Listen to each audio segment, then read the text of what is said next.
ನಾನಿವತ್ತು ತುಂಬ ಸುಲಭವಾಗಿ ಆಲೂಗೆಡ್ಡೆ ಮೊಟ್ಟೆ ಬೋಂಡನ ಯಾವ ರೀತಿ ಮಾಡೋದು ಅಂತ ತಿಳಿಸ್ಕೊಡ್ತಾ ಇದ್ದೀನಿ. ತುಂಬ ಸುಲಭವಾಗಿ ಮಾಡ್ಬೋದು, ತುಂಬ ರುಚಿಯಾಗಿರುತ್ತೆ. ಮಾತ್ರ ಹೆಂಗಿರುತ್ತೆ ಅಂದರೆ ಅಷ್ಟು ರುಚಿಯಾಗಿರುತ್ತೆ. ನೀವು ಒಂದ್ಸಲ ಈ ರೀತಿಯಾಗಿ ಟ್ರೈ ಮಾಡಲೇಬೇಕು. ಹೇಗಿರುತ್ತೆ ಅಂತ ನೀವು ಒಂದ್ಸಲ ನೋಡಿ, ನೀವು ಒಂದ್ಸಲ ಇದನ್ನು ಮಾಡ್ಕೊಂಡು ತಿನ್ನಲೇಬೇಕು. ನೋಡಿ, ಇವಾಗ 3 ಆಲೂಗೆಡ್ಡೆ 4 ಮೊಟ್ಟೆನ ಬೇಯಿಸ್ಕೊಂಡು ತೊಗೊಂಡಿದ್ದೀನಿ. ಮಾಮೂಲಿ ಬೇಯಿಸೋದೆಲ್ಲ ಹೇಗೆ ಅಂತ ಎಲ್ಲ ನಾನೇನು ಹೇಳೋ ಆಗಿಲ್ಲ. ಮಾಮೂಲಿ ಮೊಟ್ಟೆ ಬೇಯಿಸ್ಕೊಳ್ಳೋದು, ಆಲೂಗೆಡ್ಡೆ ಬೇಯಿಸ್ಕೊಳ್ಳೋದು. 4 ಮೊಟ್ಟೆ ಆದರೂ ಹಾಕೊಳ್ಳಿ, ಇಲ್ಲಾಂದರೆ 2 ಮೊಟ್ಟೆ ಮೆಜರ್ಮೆಂಟಲ್ಲಾದರೂ ಮಾಡ್ಕೊಳ್ಬೋದು ನೀವು. ನಾನು ಸ್ವಲ್ಪ ಜಾಸ್ತಿನೇ ಮಾಡ್ಕೊತಾ ಇದ್ದೀನಿ. ನೋಡಿ, ಹೀಗೆ 4 ಮೊಟ್ಟೆನ ಕೂಡ ಹಾಕ್ಕೊಂಡು ಅದಕ್ಕೆ ಅಂದರೆ ಈ ಥರ ಸ್ಮ್ಯಾಶ್ ಮಾಡ್ಕೋಬೇಕು. ಸ್ಮ್ಯಾಶ್ ಇಲ್ಲ ಮಾಡಲಿಲ್ಲ ಅಂದ್ರೆ ಹಂಗೆ ಕಲಿಸ್ಕೊಂಡ್ರೆ ಆಗುತ್ತೆ. ನೀಟಾಗಿ ಆಲೂಗೆಡ್ಡೆನೂ ಕೂಡ ಹಂಗೆ ಸ್ಮ್ಯಾಶ್ ಮಾಡಿ ಎಲ್ಲವನ್ನೂ ಕೂಡ ಹೀಗೆ ಹಾಕೊಂಡ್ಬಿಡ್ತೀನಿ. ನೀಟಾಗಿ ಇದಕ್ಕೆ ಒಂದು 3 ರಿಂದ 4 ಚಿಕ್ಕದಾದ್ರೆ 4 ಈರುಳ್ಳಿ, ದಪ್ಪದಾದ್ರೆ ಒಂದು 3 ಈರುಳ್ಳಿನ ಕಟ್ ಮಾಡಿ ಸೇರಿಸ್ಕೊತಾ ಇದ್ದೀನಿ. ಕಾರ್ನ್ಫ್ಲವರ್ ಅಂತೂ ಮರಿದಿರ ಹಾಕೊಳ್ಳಿ. ಒಂದು 3 ಸ್ಪೂನ್ ಅಷ್ಟು, 2 ರಿಂದ 3 ಸ್ಪೂನು ಕಾರ್ನ್ಫ್ಲವರ್ನ ಹಾಕೊಳ್ಬೇಕಾಗುತ್ತೆ. ಅರಿಶಿನ ಪುಡಿನ ಒಂದು 1/4 ಟೀ ಸ್ಪೂನ್ ಅಷ್ಟು ಹಾಕೊಳ್ತಾ ಇದ್ದೀನಿ. ಸ್ವಲ್ಪ ಕೊತ್ತಂಬರಿ ಸೊಪ್ಪನ್ನು ಕೂಡ ಸಣ್ಣದಾಗೆ ಕಟ್ ಮಾಡಿ ಸೇರಿಸ್ಕೊತಾ ಇದ್ದೀನಿ. ಇದಕ್ಕೆ ಗರಂ ಮಸಾಲನು ಕೂಡ 1 ಸ್ಪೂನ್ ಅಷ್ಟು ಹಾಕೋತಾ ಇದ್ದೀನಿ. ಅಂದ್ರೆ ಗರಂ ಮಸಾಲ ಹಾಕೋದ್ರಿಂದ ಟೇಸ್ಟ್ ಇನ್ನ ಚೆನ್ನಾಗಿರುತ್ತೆ. ಅಚ್ಕಾರದ ಪುಡಿ ಹಾಕೋತಾ ಇದ್ದೀನಿ, ಒಂದು ಮುಕ್ಕಾಲು ಸ್ಪೂನ್ ಅಷ್ಟು. ಮೆಣಸು ಪುಡಿ ಹಾಕೊಳ್ತಾ ಇದ್ದೀನಿ, ಒಂದು 3/4 ಸ್ಪೂನ್ ಅಷ್ಟು. ನೀವು ಬೇಕಿದ್ರೆ ನಿಮಗೆ ಖಾರಕ್ಕೆ ಎಷ್ಟು ಬೇಕು ನೋಡಿಕೊಂಡು ಉಪ್ಪು ಖಾರ ಅದೆಲ್ಲ ಕೂಡ ಹಾಕೊಳ್ಬೋದು. ನಾನು ರುಚಿಗೆ ತಕ್ಕಷ್ಟು ಉಪ್ಪನ್ನು ಕೂಡ ಹಾಕೊಳ್ತಾ ಇದ್ದೀನಿ, 1 ಸ್ಪೂನ್ ಅಷ್ಟು ಹಾಕೊಳ್ತಾ ಇದ್ದೀನಿ. ಇಷ್ಟು ಕೂಡ ಹಾಕೊಂಡು ನೀಟಾಗಿ ಮಿಕ್ಸ್ ಮಾಡ್ಕೊಳ್ಬೇಕಾಗತ್ತೆ. ತುಂಬಾ ಅಂದ್ರೆ ತುಂಬಾ ರುಚಿಯಾಗಿರುತ್ತೆ.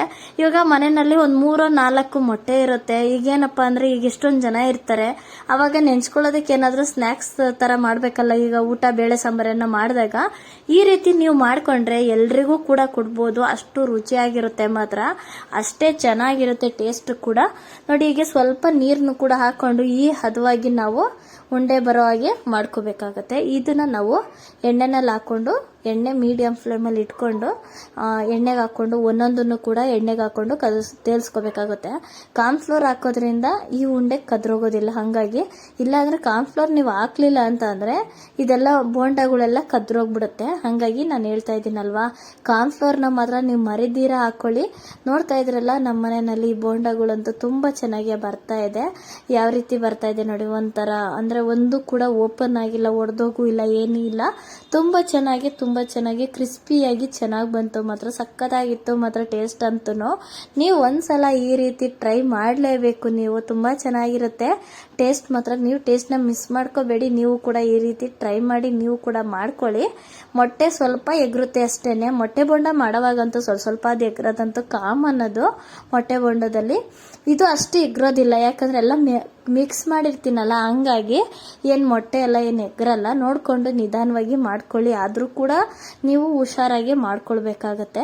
ನೋಡ್ತಾ ಇದ್ರಲ್ಲ, ಈ ರೀತಿಯಾಗಿ ಮಾಡ್ಕೊಂಡೆ ನಾನು. ತುಂಬಾ ಚೆನ್ನಾಗಿತ್ತು. ಈ ರೀತಿ ಕಲರ್ ಸ್ವಲ್ಪ ಚೆನ್ನಾಗಿ ಕಲರ್ ಬರೋವರೆಗೂ ನಾವು ಫ್ರೈ ಮಾಡ್ಕೋಬೇಕಾಗುತ್ತೆ. ನೋಡಿ ಎಷ್ಟು ಚೆನ್ನಾಗಿ ಕಲರ್ ಬಂದಿದೆ, ತುಂಬಾ ಚೆನ್ನಾಗಿ ಬಂತು. ಮಾತ್ರ ಸಖತ್ತಾಗಿದೆ ಟೇಸ್ಟ್ ಅಂತೂ. ನೋಡ್ತಾ ಇದ್ದೀರಲ್ಲ ಹೇಗಿದೆ ಅಂತ ಹೇಳಿ. ಬೋಂಡ ನೋಡ್ತಾ ಇದ್ರೆ ಮಕ್ಕಳೆಲ್ಲ ಒಬ್ಬೊಬ್ರು ಮೊಟ್ಟೆ ಎಲ್ಲ ತಿನ್ನೋದೇ ಇಲ್ಲ. ಈ ರೀತಿ ಬೋಂಡ ಅಂತ ಮಾಡ್ಕೊಟ್ರೆ ತುಂಬಾ ಚೆನ್ನಾಗಿ ತಿಂತಾರೆ, ಇಷ್ಟಪಟ್ಟು ತಿಂತಾರೆ.